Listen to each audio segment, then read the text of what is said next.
Queridos amigos, bondosos companheiros, boa noite para todos. Com muita alegria, nós estamos retornando para a realização de mais um programa Amor e Sabedoria de Emmanuel. Hoje, de uma forma muito especial e com o coração um tanto quanto apertado, porque nós estamos chegando na conclusão de uma etapa que foi proporcionada pela espiritualidade para que nós pudéssemos juntos estudar alguns aspectos do livro Há 2000 anos. Então nós vamos iniciar o nosso trabalho convidando a todos que nos acompanhem na oração que o Senhor nos ensinou, para darmos por iniciado o trabalho da noite. Pai nosso que estais nos céus, santificado seja o vosso nome. Venha a nós, Senhor, o vosso reino. Seja feita a vossa vontade, aqui na terra como nos céus. O pão nosso de cada dia nos dê sempre, Senhor. Perdoe as nossas ofensas, à medida em que aprendermos a perdoar aqueles que nos têm ofendido. Não nos deixe, Senhor, cairmos novamente nos erros. Livra-nos, Senhor, do mal, pois o vosso é o reino, o poder e a glória para sempre. Amigo Jesus, nesse momento suplicamos as tuas bênçãos através de toda a espiritualidade que te representa para todos os lares aqui representados. Que esse momento possa significar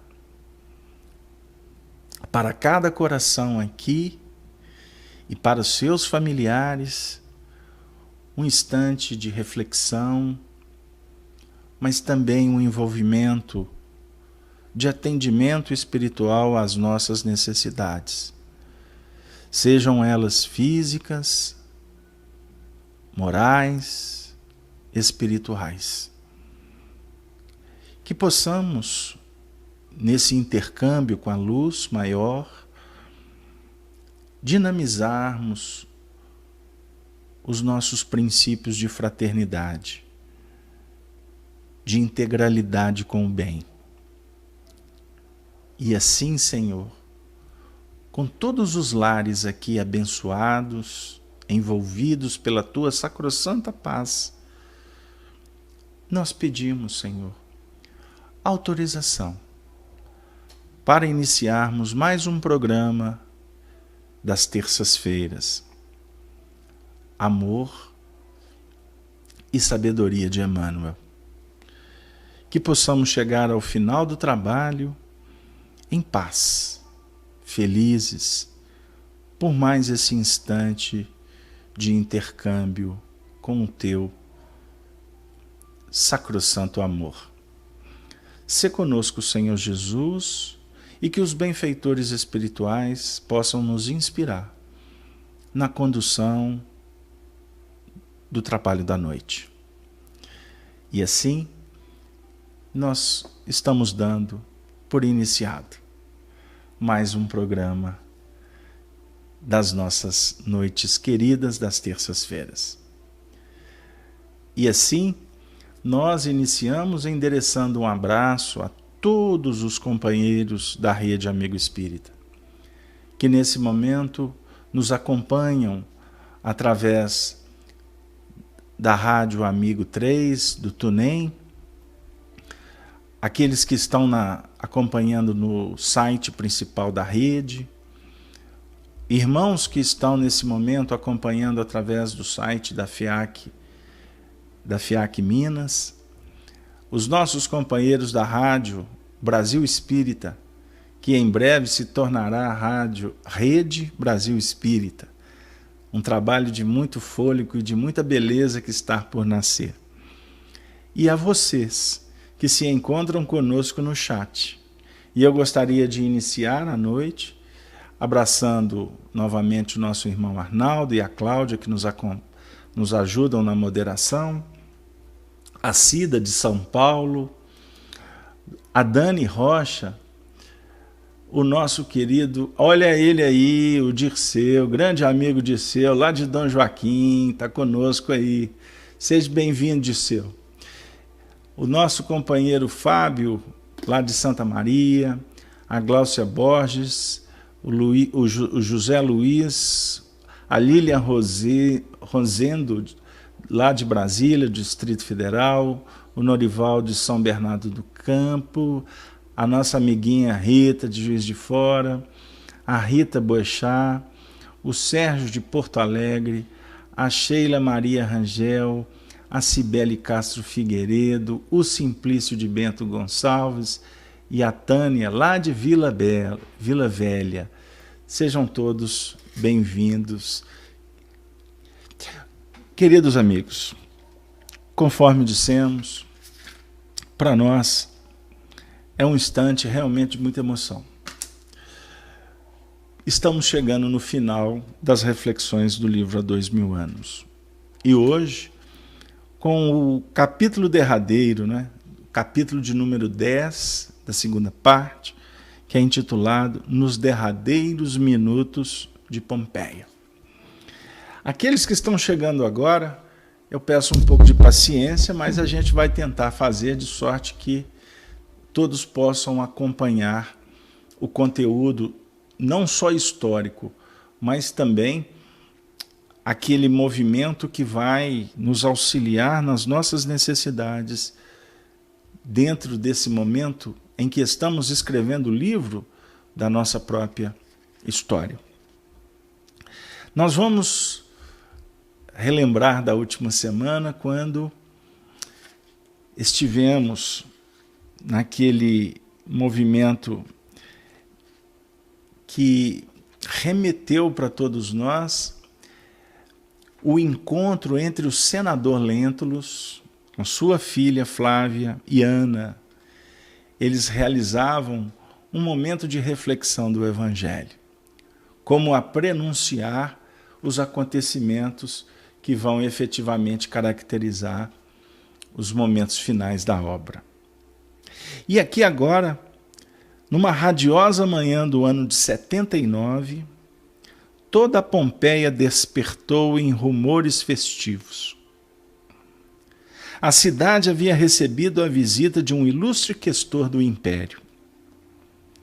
E naquele dia todas as ruas se movimentavam em alacridade barulhenta, aguardando-se para breves horas as festas deslumbrantes do anfiteatro, com que a administração desejava celebrar o evento em meio da alegria geral. Para o velho senador Públio Lentulus, o acontecimento se revestia de importância especial, porquanto o distinto hóspede de Pompeia lhe trazia significativa mensagem, bem como honrosas deferências de Tito Flávios Vespasiano, então imperador, na sucessão de seu pai, então amigo de Públio Lentulus, o nosso querido Vespasiano. Ainda mais, que no séquito do questor ilustre vinha igualmente Plínio Severus. Plínio Severus. Então vamos recordar um pouco da história, porque dentro dos pontos, dos tópicos que nós abordamos durante alguns meses, nós falamos pouco de Plínio Severus. Plínio Severus era filho de Flamínio Severus. Vamos recordar Flamínio, o melhor amigo do senador Lentulus, aquele que se tornara quase um benfeitor da jornada do nosso companheiro senador. E Plínio Severus era um dos seus filhos, o outro de nome Agripa. Plínio Severus ficara enamorado de Flávia Lentulus, filha do nosso querido Públio Lentulus, personagem que hoje se tornou, na nossa passagem aqui do século XX, o grande médium de Pedro Leopoldo, a nossa alma querida Chico Xavier. O Plínio casara com Flávia. Agora, um dos pontos extremamente importante de relembrarmos aqui, para contextualizar esse último encontro, é que Plínio tinha uma característica voltada para as armas, para o esporte. Era um aventureiro. E dentro dos arrobos do seu aprendizado, ele abandonou as responsabilidades, dentre elas a do próprio casamento com Flávia.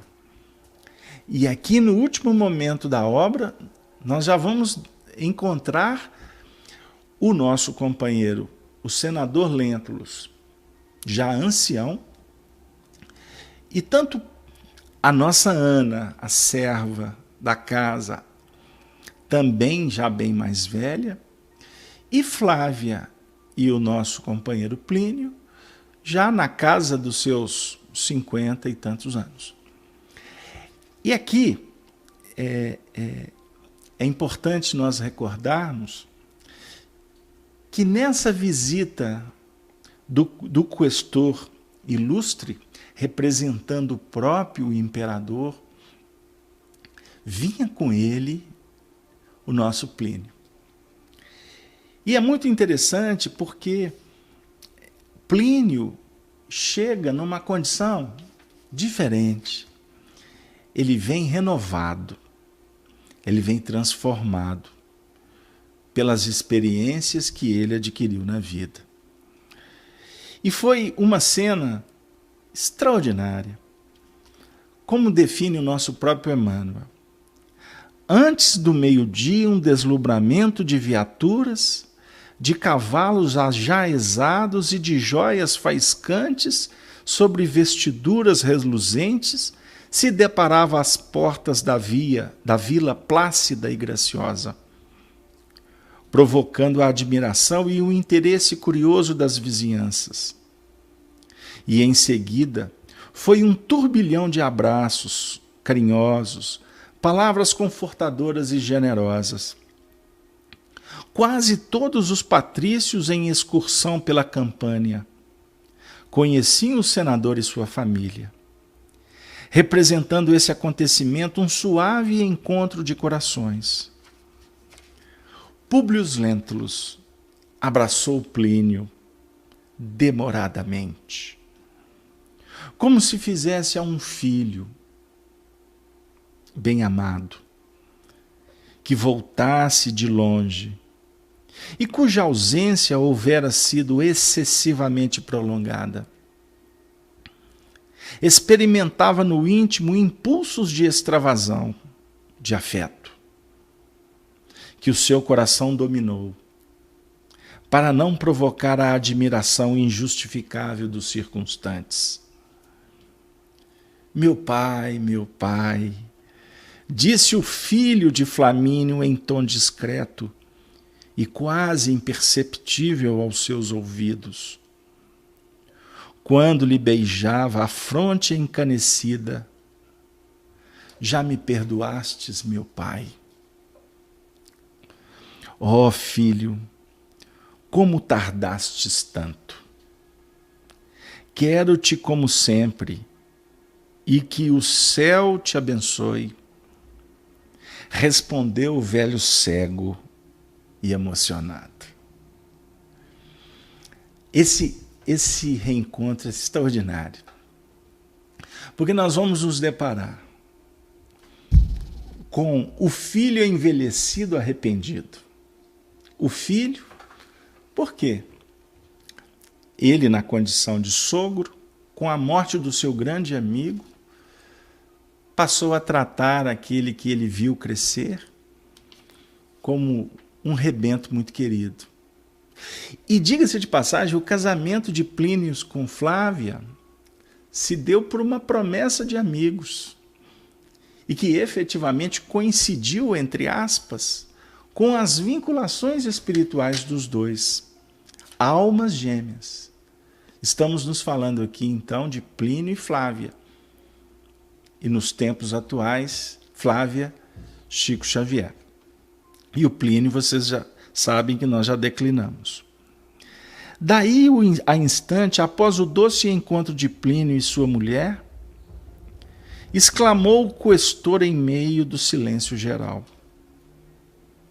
senador, prestemos atenção, gente, que esse diálogo ele fala muito da trajetória de Emmanuel naqueles tempos como senador. Senador, honro-me em trazer-vos preciosa lembrança de César,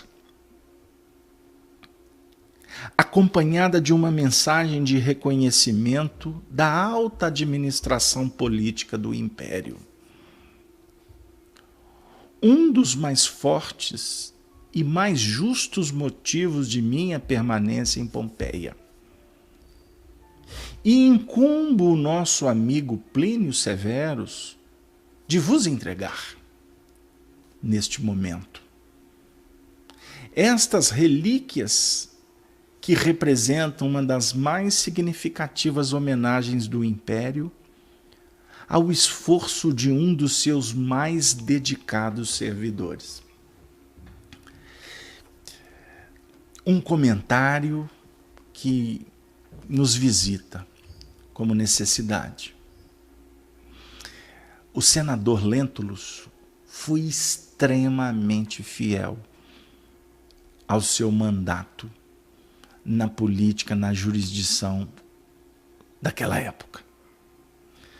Ao contrário da sua última existência, que foi objeto de estudo nosso, quando fora o seu próprio bisavô paterno, Lentulus Sura, também senador, que se envolveu nas tramas, na Revolução, junto com Cornélio Setego, com o próprio Sérgio Lúcio Catilínia, que por interesses escusos criaram todo um movimento para assumir o poderio e fechar as portas do Senado romano. Naquela época, ele virou as costas ao seu compromisso público. E isso nos faz refletir, companheiros, quanto às nossas responsabilidades na horizontal da nossa evolução. No contexto da socialização que o Senhor nos envia, no trabalho com a comunidade, a partir da família, as responsabilidades que nos visitam, elas precisam de ser observadas como oportunidades benditas de crescimento. Não somos missionários para revolucionar o mundo, mas temos compromissos seríssimos e precisamos sermos fiéis a estes, com ética, com responsabilidade, com devoção, com carinho, com qualidade, enfim. Então nós vamos encontrar aqui nesse livro, em vários momentos, depoimentos que falam de um homem justo. Porém, o que complicou a trajetória dele foi o seu orgulho. Foi a sua intolerância com tudo aquilo que escapava aos princípios que ele tinha por verdade, a definir que todos nós, na senda da ascensão, somos convidados o tempo todo a rever, a fazer uma ressignificação da vida, dos comportamentos, enfim. Aqui ele estava cego, fisicamente, porque ele se fez cego dentro do seu radicalismo. Então a gente observa um lado vitorioso, já encontrando também exageros dentro desses princípios vitoriosos, a definir que avaliar a evolução é uma tarefa muito delicada. Muito delicada.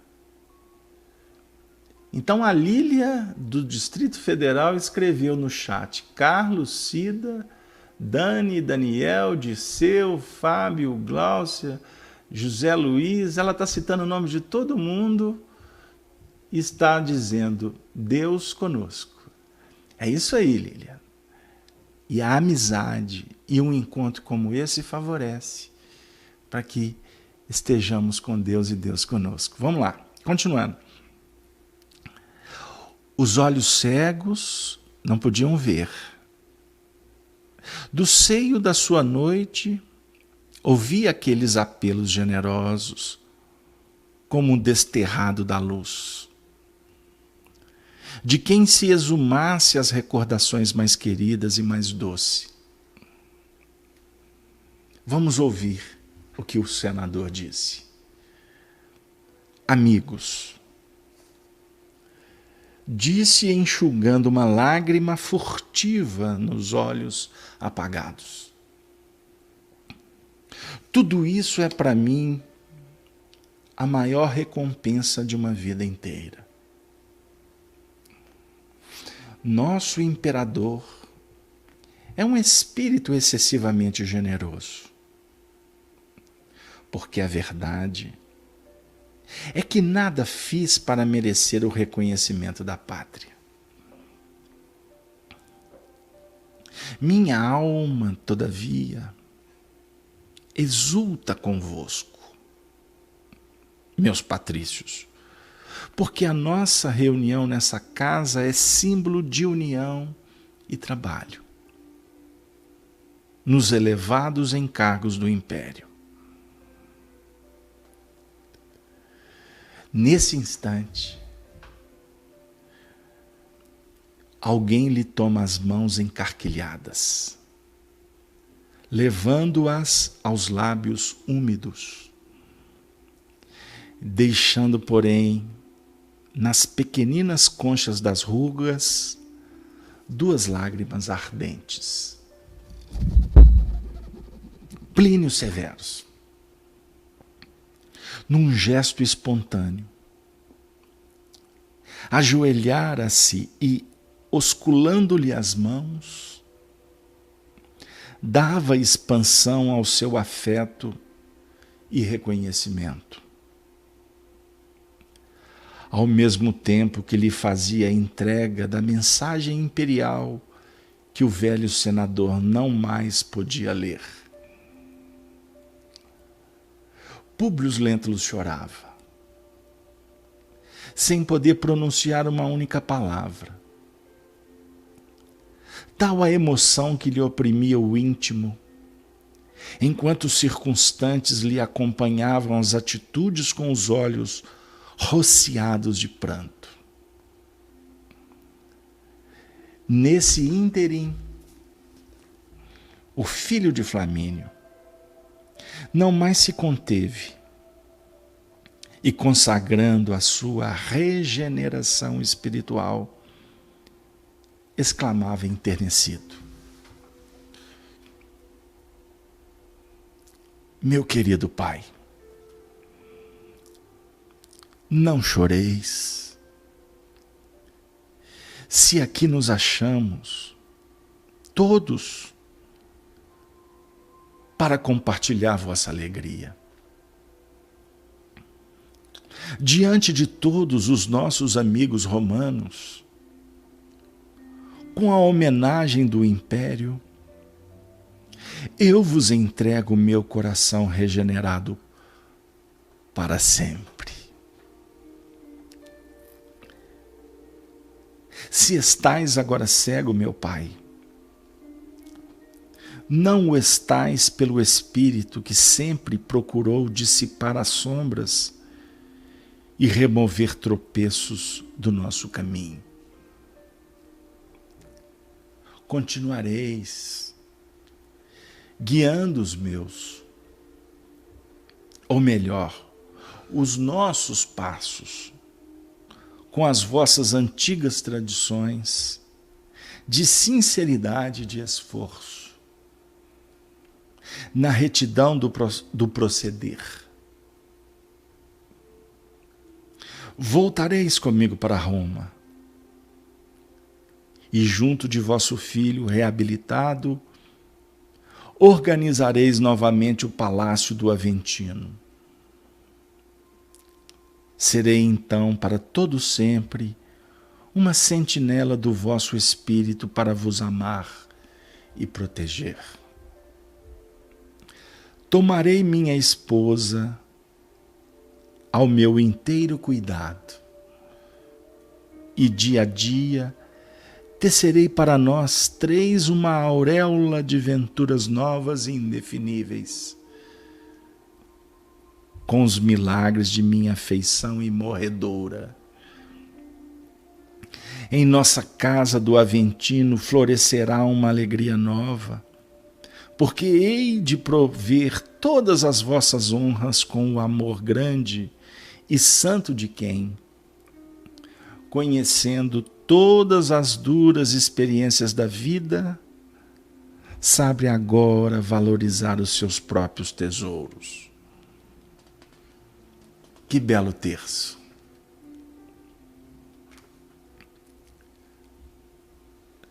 Nós vamos dividi-lo em duas partes. A cena é rica de emoção. Ele, o senador, extremamente comovido, humildemente, não se julgando digno das honrarias do império. Embora o império, por sua vez, reconhecia uma vida dedicada aos planos da justiça.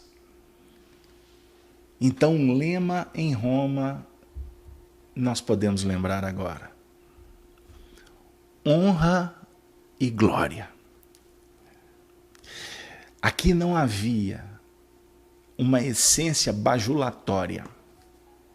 Não era uma menção política como acontece com muita desenvoltura nos nossos meios sociais, nas apresentações daqueles que visam interesses, se posicionam nem sempre adequadamente, mas fingindo serem homens justos, sérios, responsáveis com as causas que assumiram antes de reencarnar. Falo dos políticos, falo dos líderes, falo de todos nós religiosos, todos aqueles que possuímos algum tipo de responsabilidade maior, com um âmbito de jurisdição não tão comum. E a quem muito foi dado, aprendemos com Jesus, muito será cobrado. Mas as expressões de humildade do senador apresentavam uma grande transformação que ele promoveu no seu psiquismo. E esse ponto nós precisamos valorizar. Porque os anos batiam na porta trazendo respostas extraordinárias no que remontam à entrega, à sabedoria, à sensibilidade, à humildade diante de tantos fenômenos que aconteceram ao longo do tempo e que visavam efetivamente o seu crescimento. Nós precisamos de avaliar o contexto com muita tranquilidade. Por um outro lado, Plínio, completamente arrependido, e no seu arrependimento, ele procurava tentar se reajustar dentro do contexto das suas responsabilidades assumidas, por certo, antes do seu mergulho na carne.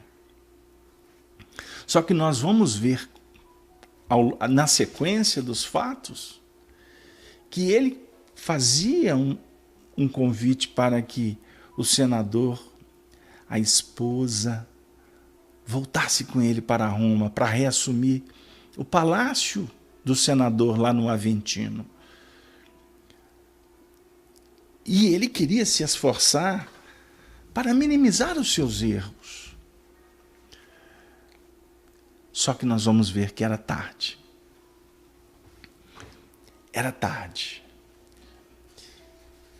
E, infelizmente, o nosso despertar tem acontecido em momentos que geralmente se caracterizam por oportunidades que se foram e que nós queremos, num ato milagroso, fazer uma recomposição do destino, uma reconstrução de uma casa que muitas vezes já está completamente demolida. E aí a gente não percebe que temos que ter a humildade de nos ajustar para fazer diante do que é possível. Quantos espíritos se comunicam nas reuniões e repetem os mesmos discursos? Eu perdi a minha vida. Eu perdi a minha reencarnação. Essa semana, nós tivemos um depoimento na nossa mediúnica de um companheiro que se diz que foi conhecido no meio espírita, foi divulgador da doutrina espírita, foi escritor espírita. E muitos aqui na Terra falavam dele como se ele estivesse numa condição muito elevada.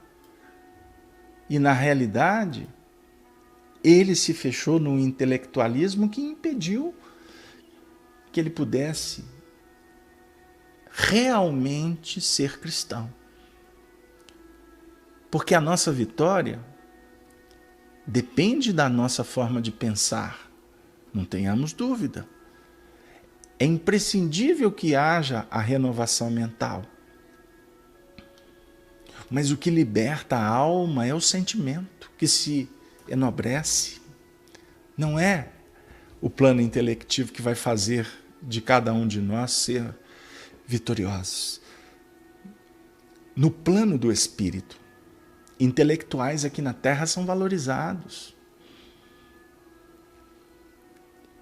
E nem sempre a intelectualidade traz sabedoria junto com ela. E nos coloca numa condição de servos da sabedoria divina. Porque os espíritos nobres se caracterizam pela humildade em buscar ouvir e se esforçar para aplicar o que ouviram dentro de uma seleção natural que os ouvidos representam para nós.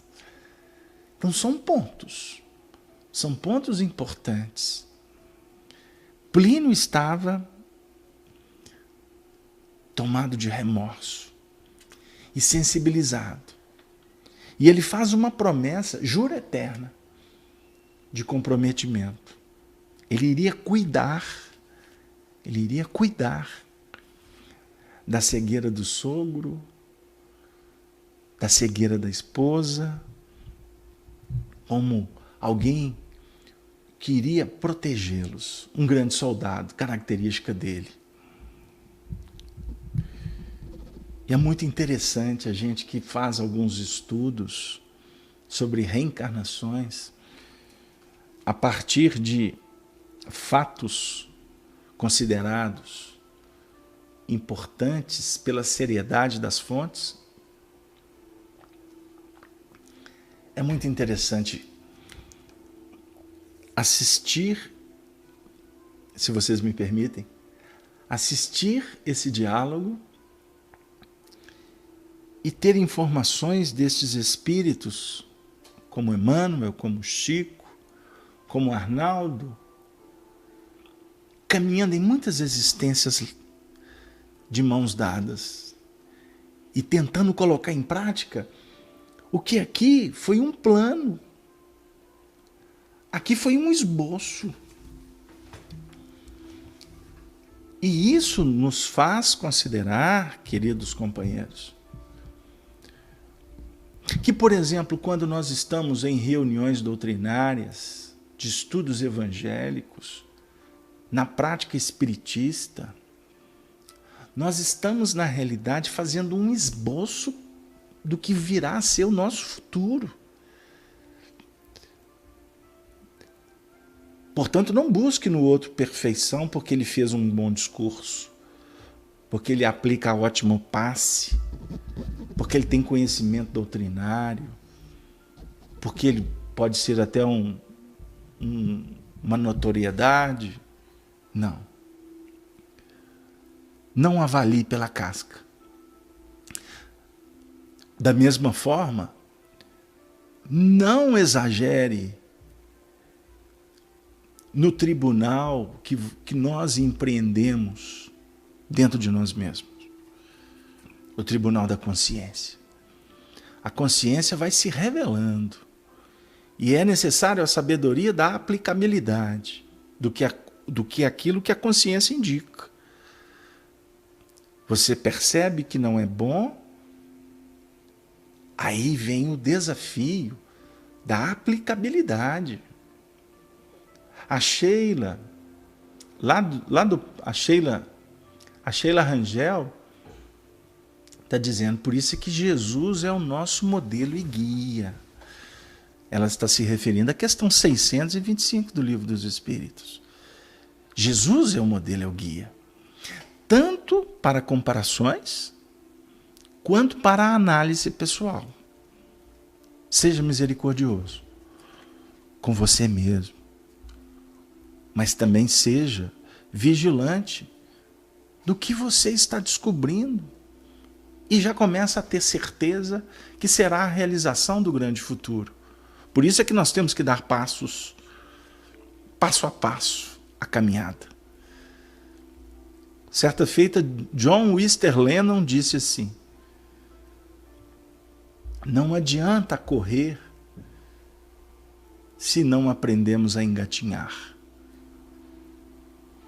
É necessário vencer as etapas. E a história vai se desenrolando. O senador alquebrado pelos anos e pelos mais rudes sofrimentos, conservava-se de pé, acariciando os cabelos do genro, como Emmanuel fez com Chico Xavier muitas vezes. E a gente costuma ver alguns companheiros afirmando que Emmanuel era muito duro com Chico. Emmanuel é educador. E o educador tem um instante do carinho no cabelo e da palavra firme, o que não significa exacerbações. E tem muita gente por aí, em nome de discursos que se tornam políticos religiosos, discursos espíritas, em que, em nome da caridade, da fraternidade, assumem responsabilidade danosa, responsabilidades sérias, porque começa a querer ser amiguinho do filho, o filho faz o que quer, o outro, o que tiver ali tá bom, não posso falar nada, porque é falta de caridade, e a gente está cometendo equívocos. Emmanuel foi educador. Emmanuel é um benfeitor do movimento espírita. E eu, carinhosamente, que eu não gosto de personalizar os meus discursos, porque senão a gente acaba criando escola, né? A escola do Emmanuel, a escola dali, a escola daqui, a escola do Freud, a escola do Einstein. E como eu aprendi com o Honório Abreu, aqui em Belo Horizonte, toda escola é limitada. Toda escola, ela só tem uma faceta.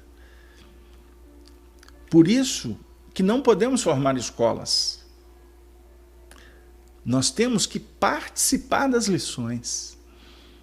E as lições, elas são ofertadas pela providência divina para todas as escolas, para todos os departamentos. Então é importante você estar no departamento, mas você não pode ser escravo do departamento.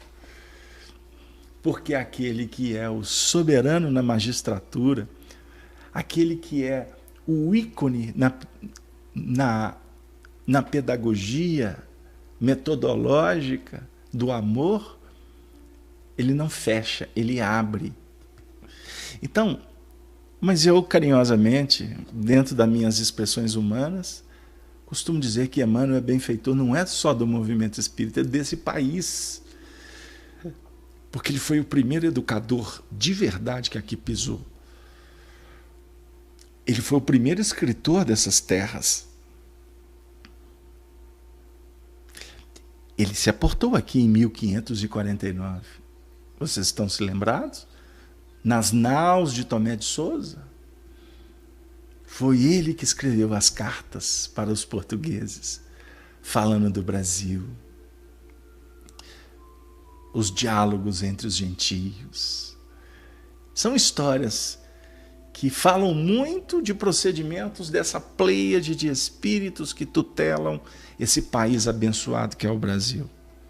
Tão socateado por aqueles que ainda não entenderam a oportunidade de estarem aqui. Mas são minorias. São minorias. Porém, eles fazem tanto estrago que viram manchete. Porque a alma do povo brasileiro, a alegria, a religiosidade, o compromisso, o trabalho desse povo é a unificação dos esforços que nós fomos amealhando em muitas experiências que tivemos, inclusive na própria Roma dos Césares, como também a Roma dos mártires cristãos. A Roma pagã ou a Roma mística. A Roma pagã dos gentios, a Roma mística do sacerdócio oficial. São pontos que fazem parte de um contexto histórico de evolução dos indivíduos e das coletividades. Por isso que não podemos voltar as costas, dar as costas para o passado. É necessário estudar o passado, fazer arqueologia do psiquismo, como Hermínio Miranda por diversas vezes abordou em suas obras. O velho conservava-se de pé, acariciando os cabelos do genro, igualmente prateados pelos invernos da vida.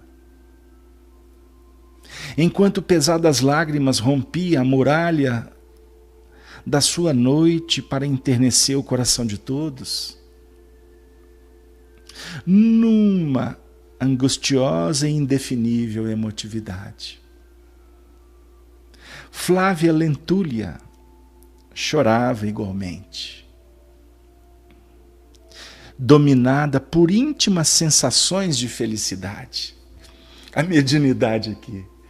Íntimas sensações de felicidade. Por aquele momento. Flávia era médium. Nós não podemos esquecer. Ler Emmanuel, a gente tem que ir na letra. Ler Emmanuel, nós temos que voltar para entender o mecanismo. Íntimas sensações. Por que essas íntimas sensações? Por quê? Pressagiava o futuro? Estava pressagiando o que estava para acontecer? Ou podemos também afirmar que naquele momento ela estava como que registrando o próprio painel que envolvia os circunstantes.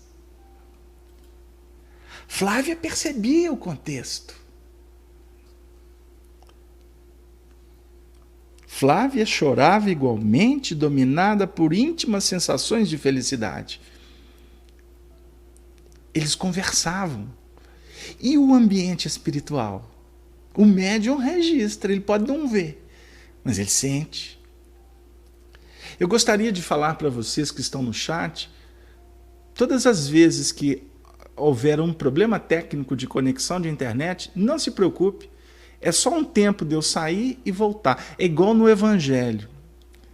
Capítulo 10 do Evangelho de João, a gente aprende com Jesus que nós temos que aprender a entrar, sair, para encontrar pastagens. E ele é o pastor. E é ele representa a própria pastagem. Ele é um mestre. Mas como pastor, ele nos mostra o caminho para que nós aprendamos a nos alimentar do pão da vida. Então tem que sair e voltar. Deixa eu voltar para o texto. Alguns amigos desejavam quebrar a solenidade dolorosa daquele quadro imprevisto. Mas o próprio questor, que chefiava a caravana dos patrícios ilustres, se ocultara num recanto, sensibilizado até as lágrimas. Gente, tem uns detalhes que o Emmanuel coloca nos textos. Emmanuel é poeta. É um literato de uma bagagem extraordinária. Então, o que o Emmanuel escreve? Nós temos que buscar conteúdo, porque vai ter algo a nos dizer. Ele coloca. Por quê? Vamos refletir? Para quê que o Emmanuel veio falar que até o questor, que estava em nome do nosso Tito Vespasiano, até ele estava emocionado no canto ali daquele encontro. Ele coloca isso aqui para nós. Um dia, quem sabe, nós vamos fazer vamos marcar uma audiência com Emmanuel. Se vocês toparem, todos vocês que estão conosco na Rede Amigo Espírita nesse momento, a Cláudia e o pessoal, os ouvintes da Rádio Brasil Espírita, nós vamos marcar uma audiência com Emmanuel para perguntar para Emmanuel por que ele colocou esse questor aqui num recanto chorando, sensibilizado. Será que ele está dizendo? Ele está dizendo para nós, estou fazendo uma ilação aqui, que o ambiente ficou tão impregnado de amor, de sinceridade, era um momento tão solene, que nós vamos ver mais à frente, que caracterizava quase que um preparo para essas almas, para o desafio que elas iriam encontrar, que até o questor do império se sensibilizou. Será que foi isso que o Emmanuel está dizendo? Ou este questor aqui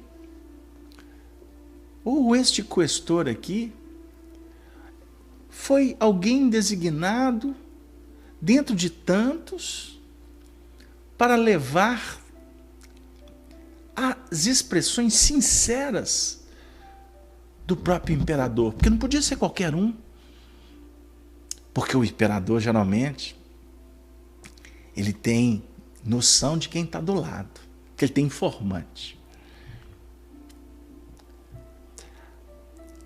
Ele não poderia mandar qualquer um.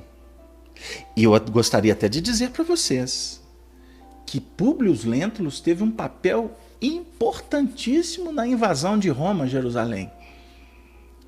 Porque o pai, o Vespasiano, solicitou, convocou a presença de Lentulus e do seu outro amigo, o senador Pompílio Crasso, para acompanhar o filho. Porque aqui Tito Vespasiano,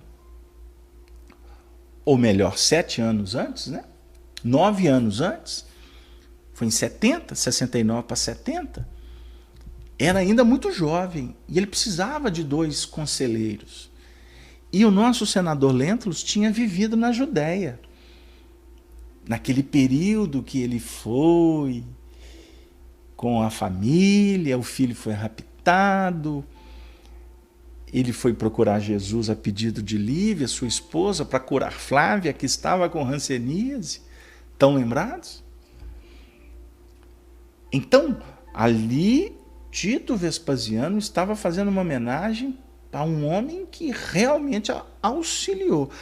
Mas eu vou pegar a ideia da Sheila também. A Sheila está dizendo, será o contágio do bem e da luz? Se ele foi escolhido e se sensibilizou, é todo um processo. Aí eu sou obrigado a dizer para vocês o seguinte, que por mais que você julgue que você está só no universo, reconsidere. Ninguém está só, como ninguém é de ninguém. Aprendamos isso. Ninguém é de ninguém. E ninguém está só. Por mais que tu vivas, em tese, solitário. Embora quem é caridoso não é solitário. Seja solidário que você não vai ser solitário. E diga-se de passagem, a solidão precisa de ser estudada. Porque a solidão é a antevéspera das boas resoluções. Estou fazendo um trocadilho aqui ao estilo do nosso benfeitor. A definir que quem não valoriza a solidão, ele não está entendendo a importância da reflexão. Ok? Então, tanto não estamos sozinhos como não somos de ninguém. Mas independente de você estar sozinho, encarnado, você tem companhias espirituais. Mas se você está na multidão, não importa se o meu amigo Dirceu, ele pegar a Rua Nova agora, no centro da minha querida Dom Joaquim, caminhar na direção lá da fazenda do Gaia, ir para a barragem afora, e nesse momento não tiver ninguém na barragem, ele tomar um banho de cachoeira, vocês não deixem de conhecer a cachoeira de Dom Joaquim. E por sinal, com tanto questionamento sobre água, eu estou falando da água da barragem. Se o Dirceu for para lá sozinho, o comportamento do Dirceu, desculpa Dirceu, eu estou personalizando aqui, mas é para a gente brincar. Se você for sozinho, a sua atitude, ela caracteriza de alguma forma uma ressonância com a atitude dos outros. Ou seja, todo comportamento nosso tem a ver com o do outro. Por isso é que o poeta diz que ninguém toca uma rosa sem atingir uma estrela. Então, desculpem, eu divaguei nesse personagem aqui, porque a gente tem que pegar alguns fios aqui para a gente tecer uma coxa que seja produtiva. Nós estamos recebendo a presença do Wagner. Wagner, seja bem-vindo, amigo. seja bem-vindo, viu? Estamos aqui quase que diariamente, com vários programas. Acompanhe conosco. Inclusive, a partir do dia 18, com o Evangelho na Rede. Procurem saber aí a propaganda do Zé Aparecido. Mas vamos voltar. Ele estava chorando. Públio Lentulus, contudo, compreendendo que somente ele próprio poderia modificar as disposições daquela paisagem sentimental, reagiu às emoções exclamando. Lembrando que Plínio estava de joelhos. Levanta-te, meu filho. Nada fiz para me agradeceres de joelhos. E tem muita gente que adora ver alguém de joelho. Tem muita gente que adora ser reverenciado. Tem muita vaidade que se ensandece no holofote. Levanta-te. Levanta-te. Isso me faz lembrar de um caso do Chico. Um jovem de uma mocidade espírita daqui de Belo Horizonte. Numa caravana que fizeram na época de Uberaba, das romarias de Uberaba, né? Aquela multidão de gente que ia lá. O companheiro, quando viu o Chico, correu para cima do Chico e ajoelhou e começou a beijar os pés do Chico. Vocês sabem o que o Chico fez? Na frente de muita gente, ele disse assim: levanta, meu filho. E o jovem estava ali,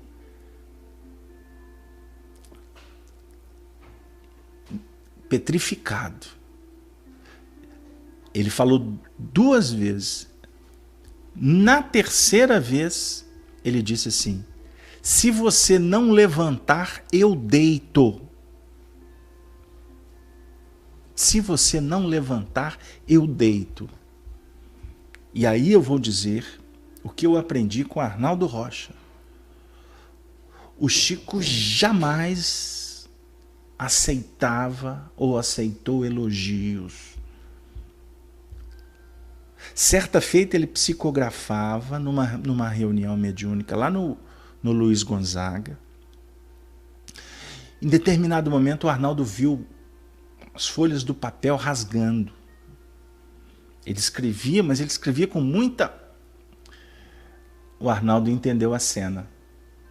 Tinha um companheiro falando do Evangelho, mas na realidade fazendo uma missa de corpo presente. Louva-mineiro. Idolatrando aquele médium que estava lá à mesa, realizando um trabalho sério e completamente envolvido num processo. E o companheiro de cá dizendo que ele era o maior médium do mundo, que ele era extraordinário, que ele era isso, que ele era aquilo. No final, lá quando ele estava indo embora, o Arnaldo falou assim: Chico, antes do Arnaldo completar a frase, o Chico virou para ele e falou assim: Naldinho, infelizmente é isso mesmo que você está pensando. Tinha passado umas 3 horas do evento. É isso mesmo que você está pensando. Nós não podemos dar guarida para as trevas. Porque o elogio, na maioria das vezes, ele é malsão. Uma coisa é você estimular. A outra coisa é você transferir para o outro o que você não sabe, o que você não consegue mensurar, no que remonta a essas expressões ruidosas e ruinosas. Levanta, meu filho. Nada fiz para me agradeceres de joelho. Por que me falas desse modo? Voltaremos para Roma, sim, em breves dias. Pois todos os teus desejos são os nossos. Regressaremos à nossa casa do Aventino, onde juntos Viveremos para relembrar o pretérito e venerar a memória dos nossos antepassados. Depois de uma pausa, continuou em exclamações quase otimistas. Meus amigos, sinto-me comovido e grato pela gentileza e afeto de todos vós. Mas, o que é isto? Todos silenciosos? Lembrai-vos de que não vos vejo senão através das palavras. E a festa de hoje? E a festa de hoje? Ele humildemente pede que Flamínio os levante a definir, a se posicionar de uma maneira igualitária, sem deferências. O que é muito interessante é que ele concorda. E conhecendo a história, a gente vê claramente que ele, ou melhor, que a princípio ele está mentindo, ou que ele desconhecia algo. Porque não sabemos o que vai acontecer. Fala, Casalberto, eu não li o livro. Desculpa, faz uma prece por mim, mas eu não vou falar. Ainda não. É muito ruim contar o final do filme. Vamos devagar. Vamos devagar. Para quem já leu o livro, eu estou propondo um exercício de reminiscência aqui.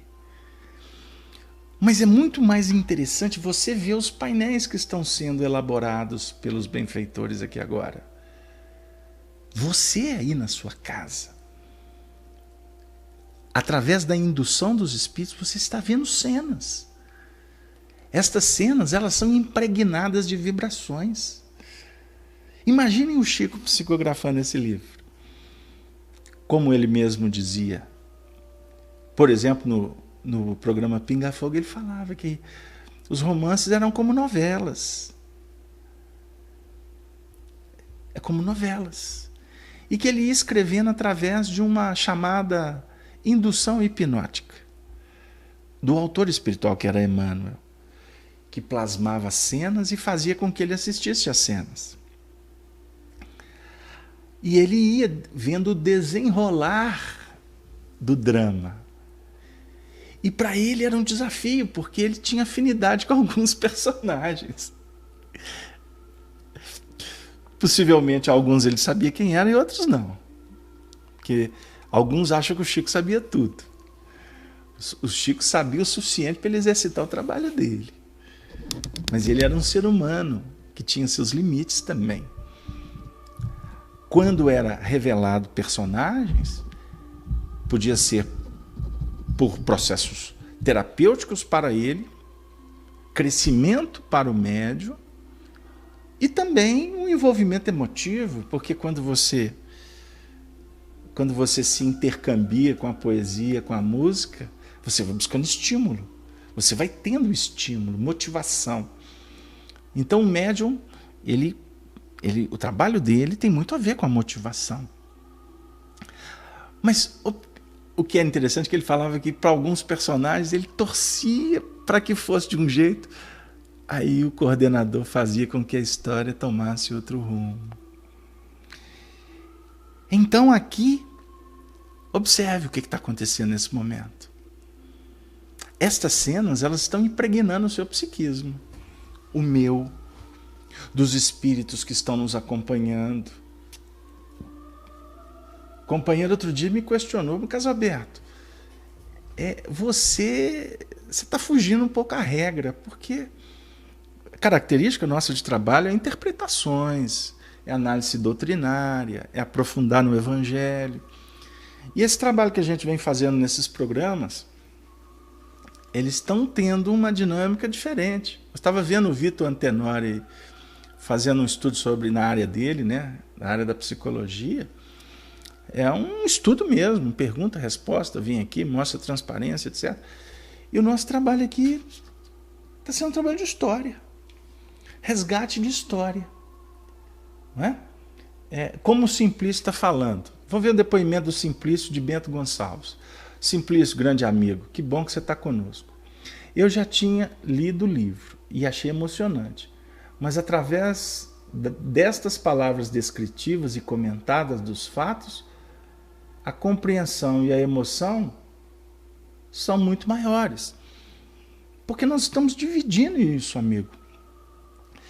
E você imagina os espíritos que participaram dessa história que estão conosco.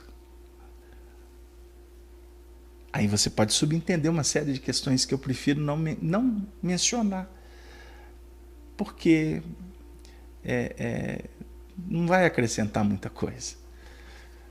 Mas você pode tirar deduções. Inclusive sobre o que comentam por aí.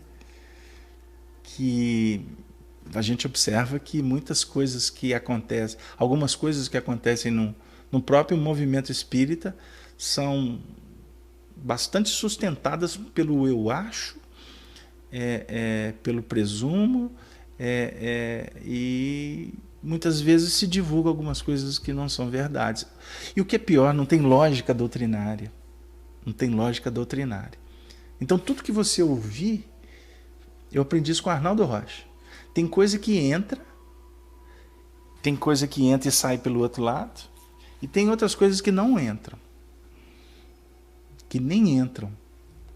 Então nós estamos aqui envolvidos pelos espíritos. Os companheiros que estão aqui a primeira vez estão chegando, eu estou no último capítulo da 2000 anos. Na quinta-feira nós estamos fazendo Paulo Estevam. Vocês observam como que a ambiência da sua casa muda.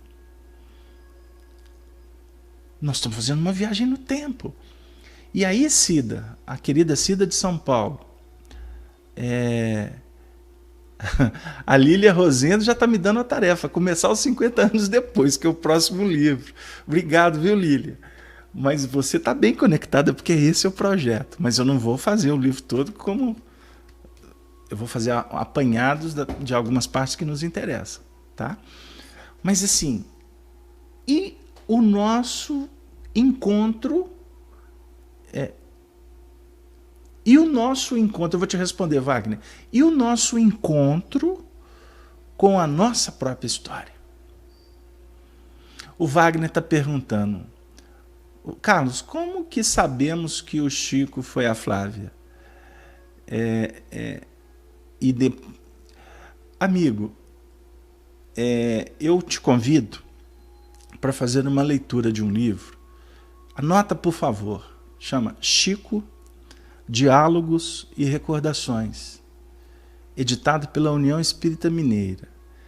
E se você também quiser, dá uma passeada no blog chico-xavier.com, chico-xavier.com, e depois a gente volta ao assunto. Combinado? Eu não tenho dúvida de que você vai encontrar material que pode ser interessante para que você tire as suas conclusões. Que é isso que Kardec nos ensina, tirar as próprias conclusões. Então, ele quebra o movimento, ele aceita o convite de voltar para Roma, rever os antepassados, e também percebe que os romanos estavam ali para fazer uma festa. Então, de alguma forma, ele fala assim, não, vocês estão aqui, é justo. Sentaram no triclínio, foram servidos de uma forma nobre pelo senador. A comitiva, o questor, foram convidados para ir ao local dos festejos, o circo. E no circo, que foi preparado a rigor, e não se perdera nenhuma oportunidade para a realização das menores minudências próprias das grandes festividades romanas. Portanto, aquela comitiva foi participar dos festejos próprios da época, que todos nós sabemos quais eram as suas características. Ao mesmo tempo que todos se despediam do senador e de sua filha, num deslumbramento de felicidade mundana. Por que Emmanuel coloca a palavra mundana? Aqui nós podemos associar os parágrafos.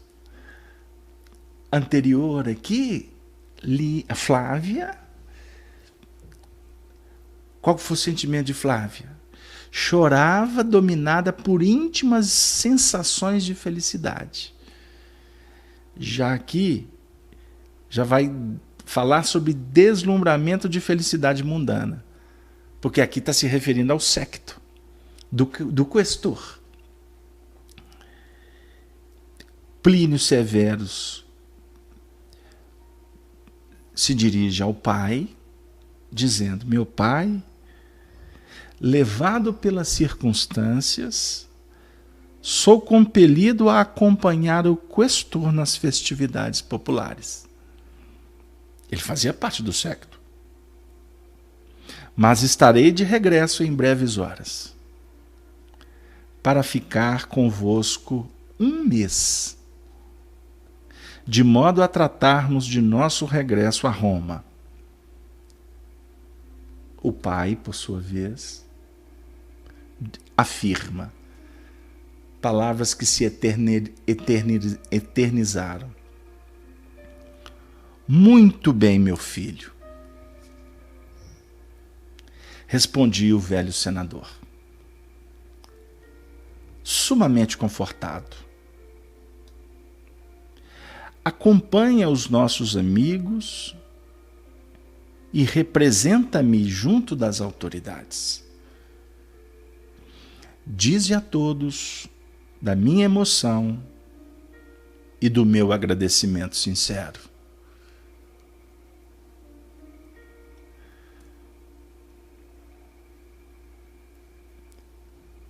Ele despede o filho e vai consignar para ele a tarefa de o representar. Porque ele não mais participava, ele já não mais deveria estar ali, nos festejos romanos. Esse processo tinha fechado. Dentro da maturidade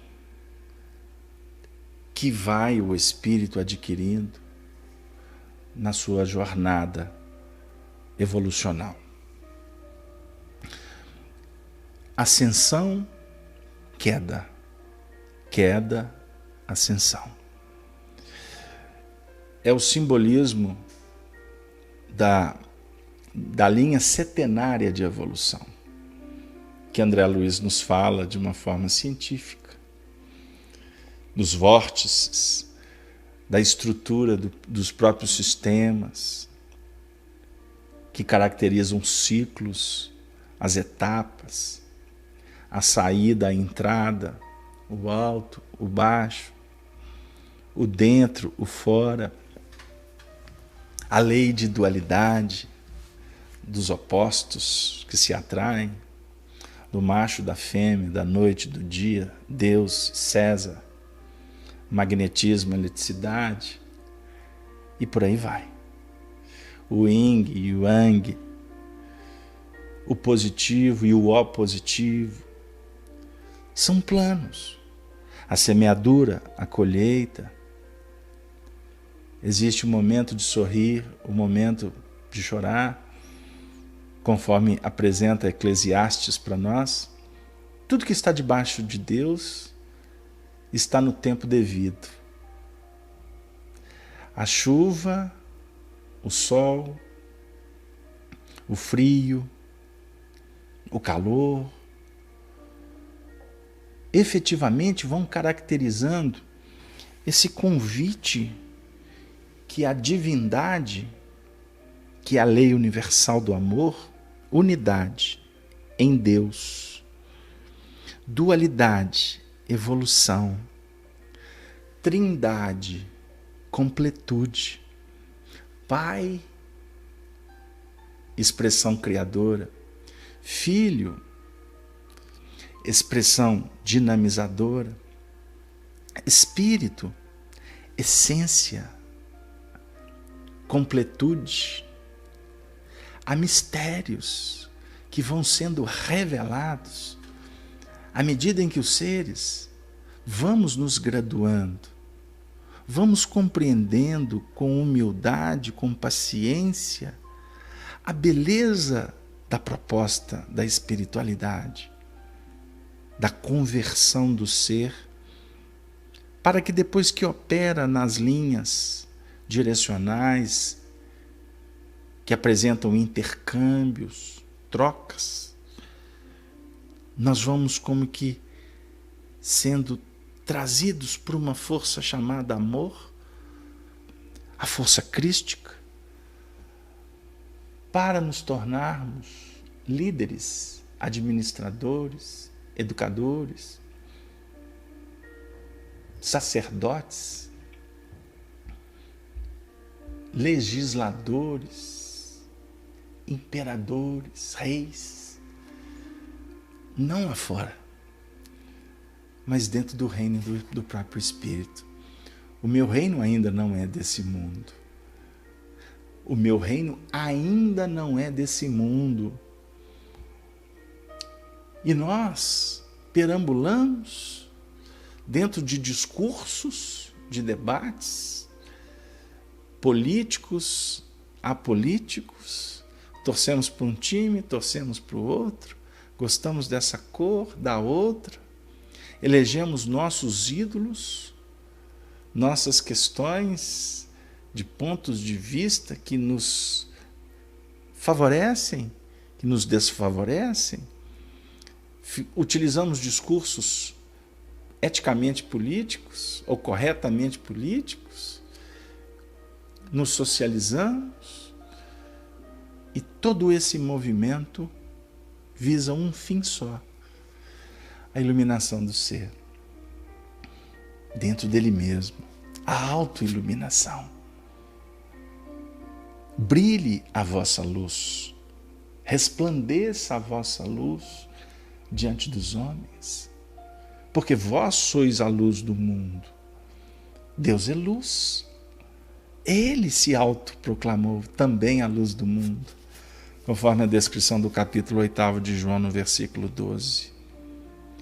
E nós todos estamos aqui, amigos, para, com as mãos dadas, com espíritos prontos para servir, conquistarmos a tão sonhada felicidade. A evolução, ela não tem tempo determinado. Não existe datas que são estipuladas a ferro e fogo. Existem profecias. Profecias, na realidade, é um estudo científico de um mecanismo chamado planejamento espiritual. Então a doutrina espírita está abrindo. A doutrina espírita está trazendo para nós, de uma forma muito sutil, gradativa, equações que facilitam, que favorecem ao entendimento do Evangelho. Porque doutrina e Evangelho, o projeto é um só. Só que é necessário, primeiro, a semente, para que depois ela se desenvolva, ela cresça,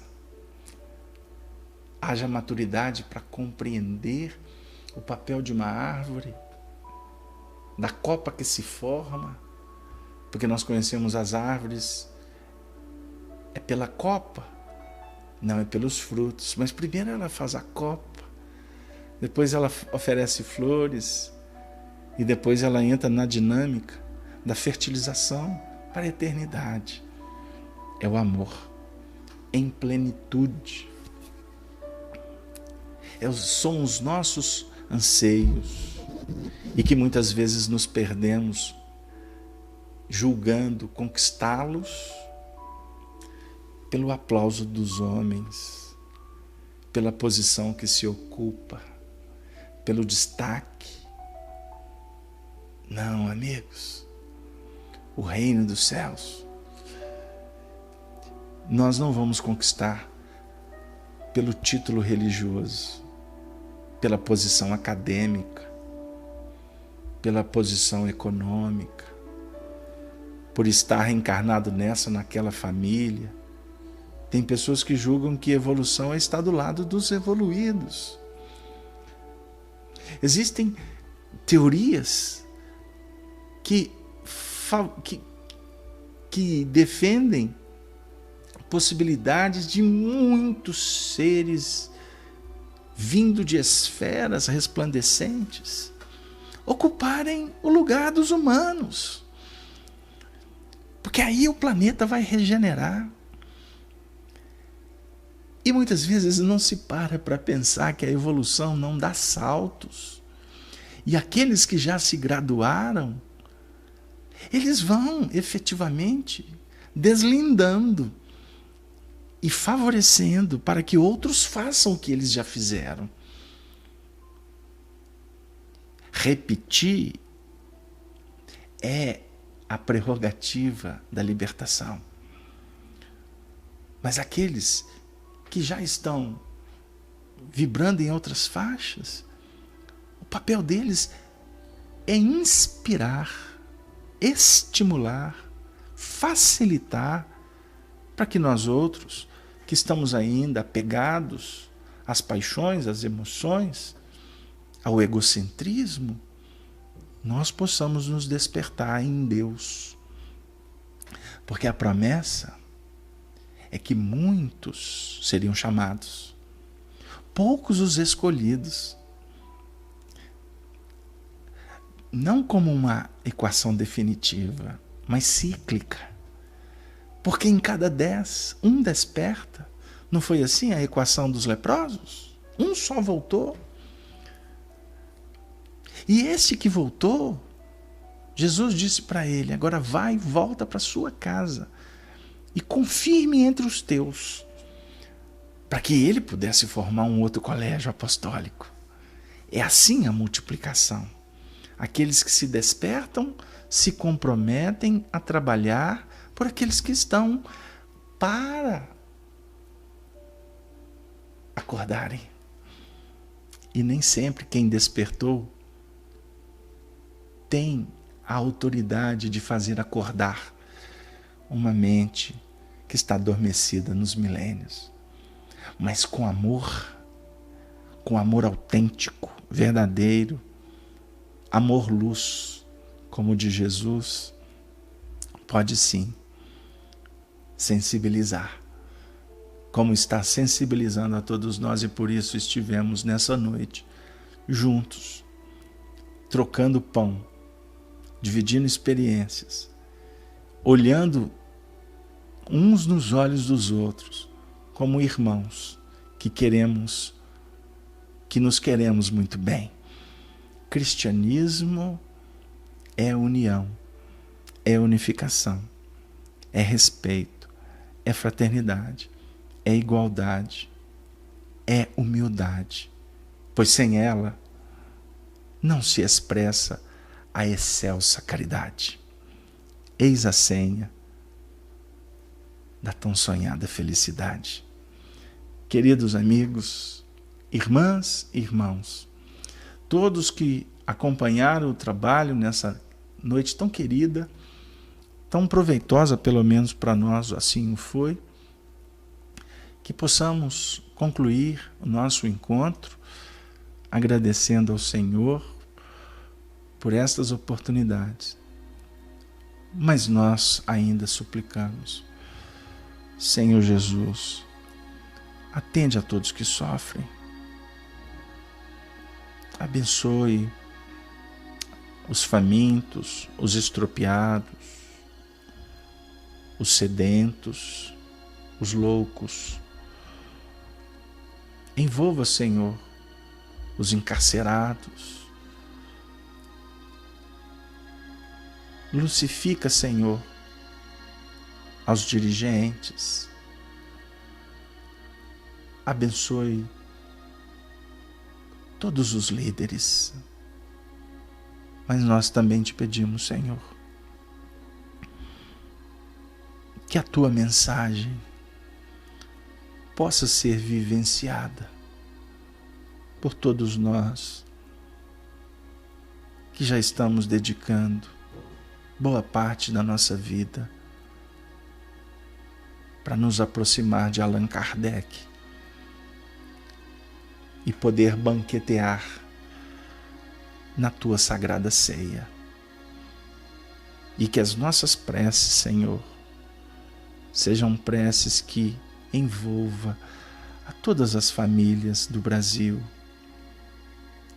a todos os nossos amigos que nos acompanham de outras terras, que possamos lembrar nesse momento de Maria Santíssima como símbolo da mulher sublimada, da mulher que se faz a sustentação dos lares, de todas as famílias. Pois se muitos esperam de ti fenômenos apocalípticos, estrondosos, alaridos, anjos, guerras, alienígenas, Senhor, nós te suplicamos, pois nós necessitamos das mães, pois serão elas que fertilizarão de verdade a terra dos corações, para que o teu primado do Espírito se estabeleça para sempre no reino da luz, da concórdia e da paz. Se conosco, amantíssimo Senhor.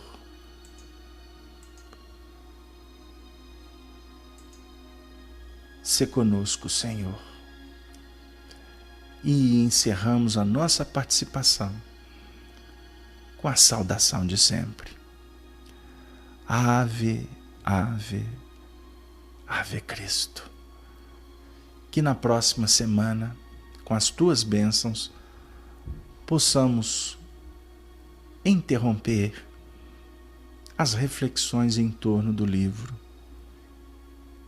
que tocou tão forte o nosso coração. Há 2000 anos da tua passagem entre nós.